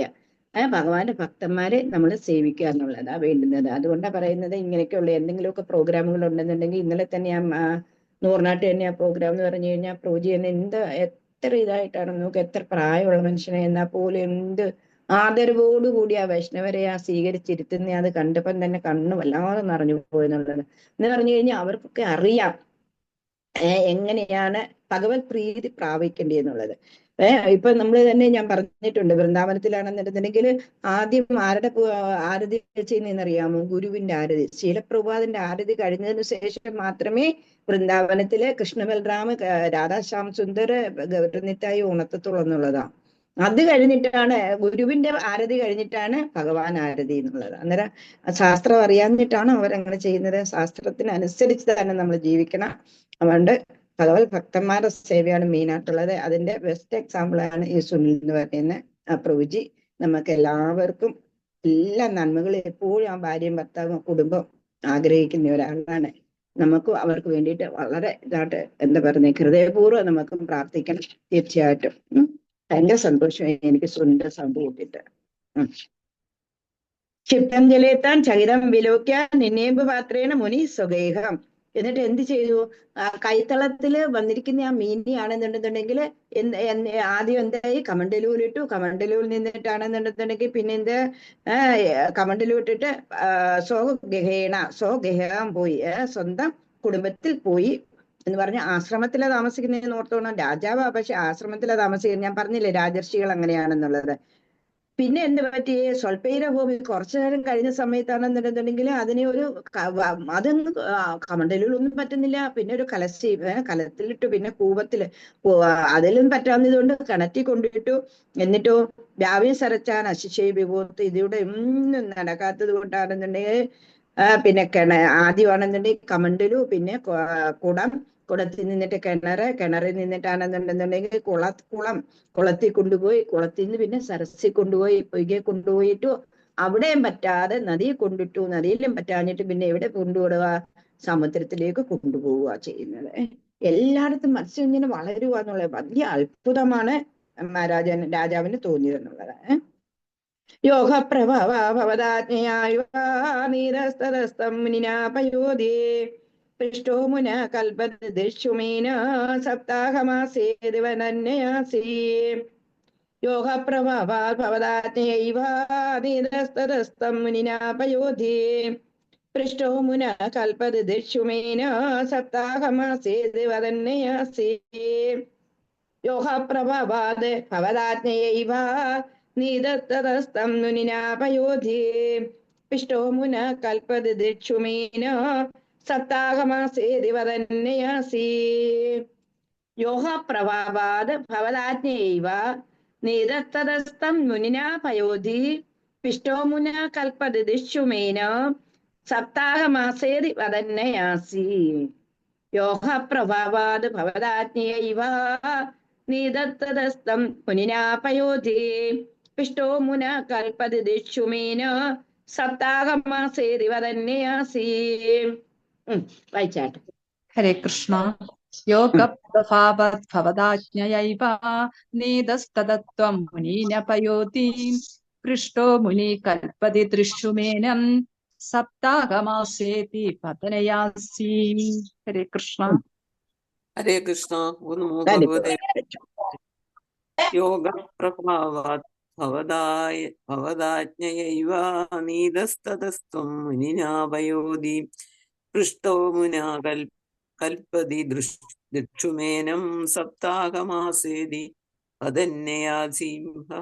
ഹരി ഓം. ഹരേ കൃഷ്ണ. നെക്സ്റ്റ്. ഹരേ കൃഷ്ണ മാതാജി. യോഗ പ്രവദജ്ഞയൈവ നീതസ്തതസ്ത്വം മുനിനാവയോധി പൃഷ്ടോ മുനാ കൽപ്പതി ദൃശ്യുമേനം സപ്താഹമാസേതി വദന്നയാസി. ഹരി ഓം. ഹരേ കൃഷ്ണ. നെക്സ്റ്റ്. വായിക്കാത്ത ആരെങ്കിലും ഉണ്ടെങ്കിൽ ഒന്ന് വായിച്ചോളൂ.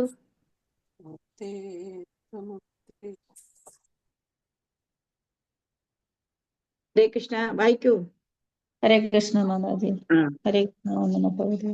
യോഗപ്രഭാവാത് ഭവദാഞ്ജൈവ നിതസ്തദസ്തം മുനിനാപയോധിം പൃഷ്ടോ മുനാ കൽപ്പതി ദൃശ്യുമേനം സപ്താഹമാസേതി വദന്നയാസി. ഹരേ കൃഷ്ണ. ഹരി ഓം. ഹരേ കൃഷ്ണ. യോഗപ്രഭാവാത് ഭവദാജ്ഞയൈവ നീതസ്തദസ്ത്വം മുനിനാപയോധി പൃഷ്ടോ മുനാ കൽപ്പതി ദൃശ്യുമേനം സപ്താഹമാസേതി വദന്നയാസി. ഹരേ കൃഷ്ണ. അതിന് യോഗപ്രഭാവ പ്രഭുജിമാര് ആരെങ്കിലും ഒന്നുകൂടെ വായിക്കൂ. പ്രഭുജിമാര്. അതെ, കടുവർക്ക 2-3 ഇല്ലേ? ഹരേ കൃഷ്ണ. യോഗ ഭവദാഞ്ജയൈവ നീതസ്തദസ്ത്വം മുനിനാപയോധി പൃഷ്ടോ മുനാ കൽപ്പതി ദൃക്ഷുമേനം സപ്താഹമന്മസ്വേതി വദന്നയാസി. ഹരേ കൃഷ്ണ. ഹരേ കൃഷ്ണ. ഹരി ബോൾ. യോഗപ്രഭാവാത് ഭവദാജ്ഞയൈവ. അന്നേരം ആദ്യം നദിയിൽ കൊണ്ടിട്ടും അവിടെയും പറ്റാതെ വന്നപ്പോഴത്തേക്ക് ഭഗവാന്റെ തന്നെ ഇച്ഛ പോലെ ഇദ്ദേഹം എന്ത് ചെയ്തു? സമുദ്രത്തിലേക്ക് ഭഗവാന്റെ ആജ്ഞയാണത്. എന്നിട്ട് സമുദ്രത്തിലേക്ക് കൊണ്ടുപോയി. നീതത്തതസ്ഥം മുനിന പയോധി. പയോധിയില് എന്ന് പറഞ്ഞു കഴിഞ്ഞാല് നേരെ സമുദ്രത്തിലേക്ക് കൊണ്ടുവന്നു. അന്നേരം ഈ മുനിക്കാണെന്നുണ്ടെങ്കിൽ പ്രളയം കാണാൻ ഭയങ്കര ആഗ്രഹം ഉണ്ടായിരുന്നു. മനസ്സിലായി പറഞ്ഞ സത്യവ്രത മുനിക്ക് പ്രളയം കാണാൻ ആഗ്രഹം ഉണ്ടായിരുന്നു. അറിയാം, 6-ാം ചക്ഷുദ്രമനത്തിന്റെ മന്യന്തരത്തിന്റെ ലാസ്റ്റ് ആണ് ഇത് എന്നൊക്കെ അവരൊക്കെ എന്ന് പറഞ്ഞു കഴിഞ്ഞാൽ വലിയ ജ്ഞാനികളല്ലേ, അവർക്ക് ഇതെല്ലാം അറിയാം. അന്നേരം ആ പ്രളയം കാണാൻ വേണ്ടിയിട്ട് ഭയങ്കര ആഗ്രഹം ഈ മുനിക്ക് ഉണ്ടായിരുന്നു. പൃഷ്ടോ മുന കൽപ്പദിശുമേനം സപ്താഹമാസേതി വദന്നയാസി. അത് ഭഗവാനോട് അതിന് മനസ്സിലായി. സമുദ്രത്തിൽ ഇട്ടിടയ്ക്ക് അവിടെ നിന്നിട്ടും ഭഗവാനാണെന്നുണ്ടെങ്കിൽ ഭഗവാന് ആ മത്സ്യം സംസാരിക്കാൻ തുടങ്ങി. ഞാൻ അങ്ങയുടെ എന്താ പറഞ്ഞ അങ്ങ് എന്നെ ഹെൽപ്പ് ചെയ്യും, അങ്ങെന്നെ സഹായിക്കുമെന്നുള്ള രീതിയിലാണ് അങ്ങയുടെ കലങ്ങളിൽ ഞാൻ വന്നത്. പക്ഷെ അങ്ങനെ സമുദ്രത്തിൽ ഉപേക്ഷിക്കുകയാണോ എന്നെ? യാതൊരുവിധ സമുദ്രം എന്ന് പറഞ്ഞു കഴിഞ്ഞാല് അക്കരയില്ല ഇക്കരയില്ല അങ്ങനെയുള്ള ആ ഒരു ഡീപ്പായിട്ടുള്ള ഒരു സ്ഥലത്ത് എന്നെ ഉപേക്ഷിക്കുകയാണോ എന്ന് ചോദിക്കുന്ന സമയത്ത് ഇത് യോഗപ്രഭാവാതാണെന്ന് മനസ്സിലായിക്കൊണ്ട് അതെന്നുണ്ടെങ്കിൽ മുനി എന്ത് ചെയ്തു? ഭഗവാനോട് പറയുന്നുണ്ട്, ഭഗവാനെ അങ്ങ് സാക്ഷാൽ വൈകുണ്ഠേശ്വരനാണെന്ന് എനിക്കറിയാം. ഭഗവാനെ എന്തിനാണ് എന്നെ പരീക്ഷിക്കുന്നത്? അങ്ങ് എന്താണ്, അങ്ങയുടെ ആഗ്രഹം എന്താണെന്ന് അറിയില്ലല്ലോ. അതുകൊണ്ട് അങ്ങ് എന്നെ എന്താണെന്ന് വെച്ച് കഴിഞ്ഞാൽ കൈപിടിച്ച് നടത്തുക എന്ന് പറഞ്ഞിട്ട് പ്രാർത്ഥിക്കുന്ന സമയത്താണെന്നുണ്ടെങ്കിൽ സത്യവ്രത മുനിക്ക് പറയുന്നുണ്ട്, നീ വിഷമിക്കേണ്ട കാര്യമില്ല. അന്നേരം പറയുന്നുണ്ട്, 7 ദിവസം കാത്തിരിക്കൂ, 7 ദിവസത്തിനകം പ്രളയം ഉണ്ടാവും, അന്നേരം ഞാൻ വേണ്ടുന്നത് ചെയ്തോളാം എന്നുള്ളതാണ് പറയുന്നത്. പ്രാപ്തി ത്വദുക്തേഹ നിവാരിതാരാ പരിൽപുരേ ഭൂമിതലേ മുനീന്ദ്രഃ സപ്തർഷഭി സാർത്തമവാരവാരിണീ ഉത്കൂർണമാന ശരണം യയോത്വാം. പ്രാപ്തേ ത്വദുക്തേഹ നിവാരിതാരാ പരിൽപ്യുതേ ഭൂമിതലേ മുനീന്ദ്രഃ സപ്തർഷഭീശാത്തമവാരവാരിണി ഉത്കൂർണമാന ശരണം യയോത്താം പ്രാപ്തേ ത്വരുക്തേ ഖനിവാരിധാരാ പരിൽപ്യുതേ ഭൂമിതലേ മുനീന്ദ്രഃ സപ്തർഷഭീശാത്തമവാരവാരിണി ഉത്കൂർണമാന ശരണം യയോത്യാം പ്രാപ്തേ ത്വരുക്തേ ഖനിവാരിധാരാ പരിൽപ്യുതേ ഭൂമിതലേ മുനീന്ദ്രഃ സപ്തർഷഭീശാത്തമവാരവാരിണി വാരിണി ഉത്കൂർണമാന ശരണം യയോത്യാം പ്രാപ്തേ ത്വരുക്തേ ഖനിവാരിധാരാ പരിൽപ്യുതേ ഭൂമിതലേ മുനീന്ദ്രഃ സപ്തർഷഭീശാത്തമവാരവാരിണി ഉത്കൂർണമാന ശരണം യയോത്താം. വായിച്ചോളൂ. ഹരേ കൃഷ്ണ. ഓം നമോ ഭഗവതേ വാസുദേവായ. പ്രാപ്തേ തുദുക്തേ ഖനിവാരിധാരാ പരിപ്ലുതേ ഭൂമിതലേ മുനീന്ദ്രഃ സപ്തർഷിഭിः സാർദ്ധമപാരവാരിണി ഉത്കൂർണമാന ശരണം യയൗ ത്വാം. ഹരേ കൃഷ്ണ. ഹരേ കൃഷ്ണ. നെക്സ്റ്റ്. ഹരേ കൃഷ്ണ. പ്രാപ്തേ ഖനിവാരിധാരാ പരിപ്ലുതേ ഭൂമിതലേ മുനീന്ദ്രഃ സപ്തർഷിഭിः സാർദ്ധമവാരവാരിണി ഉത്കൂർണമാന ശരണം യയൗ ത്വം. ഹരേ കൃഷ്ണ. ഹരേ കൃഷ്ണ. പ്രാപ്തേ ത്വദുക്തേ ഖനിവാരിധാരാ പരിപ്ലുതേ ഭൂമിതലേ മുനീന്ദ്രഃ സപ്തർഷിഭിः സാർദ്ധമപാരവാരിः ഉത്കൂർണമാന ശരണം യയൗ ത്വാം. ഹരേ കൃഷ്ണ. ഹരേ കൃഷ്ണ. നെക്സ്റ്റ്. ഹരേ കൃഷ്ണ. ഹരേ കൃഷ്ണ. ഓം നമോ ഭഗവതേ വാസുദേവായ. പ്രാപ്തേ ത്വദുക്തേ ഖനിവാരിധാരാ പരിപ്ലുതേ ഭൂമിതലേ മുനീന്ദ്രഃ സപ്തർഷിഭിः സാർദ്ധമവാരവാരിണി ഉത്കൂർണമാന ശരണം യയൗ ത്വം. ഹരേ കൃഷ്ണ. കൃഷ്ണ. ഹരിബോൾ. നെക്സ്റ്റ്. ഹരേ കൃഷ്ണ. ഹരിവാരിധാരാ പരിപ്ലുതേ ഭൂമിതലേ മുനീന്ദ്ര സപ്തർഷിഭിः സാർദ്ധമപാരവാരിണി ഉത്കൂർണമാന ശരണം യയൗ ത്വാം. ഹരിബോൾ. ഹരേ കൃഷ്ണ. ഇനി വായിക്കാത്തവർ വല്ലവരും ഉണ്ടെങ്കിൽ വായിച്ചോളൂ. ഹരേ കൃഷ്ണ. പ്രാപ്തേ ത്വദുക്തേ ഖനിവാരിധാരാ പരിപ്ലുതേ ഭൂമിതലേ മുനീന്ദ്ര സപ്തർഷിഭിः സാർദ്ധമപാരവാരിണി ഉത്കൂർണമാന ശരണം യയൗ ത്വം. ഹരേ കൃഷ്ണ. ഉത്കൂർണമാന അവിടെ സാർത്ഥം അപാര വാരിണി എന്ന് എഴുതിക്കോളൂ. നൂത്കൂർണ എന്നുള്ളതുണ്ടല്ലോ, നീ അങ്ങ് മോളിൽ പോയി. ഇവിടെ പിന്നെ ഊ വരും. ഉത്കൂർണമാന ശരണം യയോത്ത. പേന വെച്ചിട്ട് നിങ്ങൾ ഇത് ചെയ്തോണം കേട്ടോ. സപ്തർഷഭി സാർത്ഥം അപാര വാരിണി ഉത്കൂർണമാന ശരണം യയോത്ത. ഇനി ആരെങ്കിലും വായിക്കാനുള്ളവരുണ്ടോ? മാതാജി. പ്രാപ്തേ ത്വദുക്തേ ഖനിവാരിധാരാ പരിപ്ലുതേ ഭൂമിതലേ മുനീന്ദ്ര സപ്തർഷിഭിः സാർദ്ധമപാരവാരി ഉത്കൂർണമാന ശരണം യയൗ ത്വാം. ഹരേ കൃഷ്ണ. ഇനി ആരെങ്കിലും ഉണ്ടോ?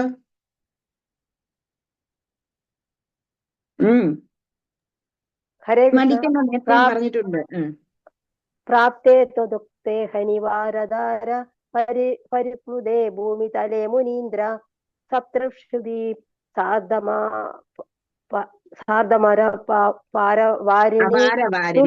അപാരവാരിണി ഉത്കൂർണമാന ശരണം യയൗ ത്വാം.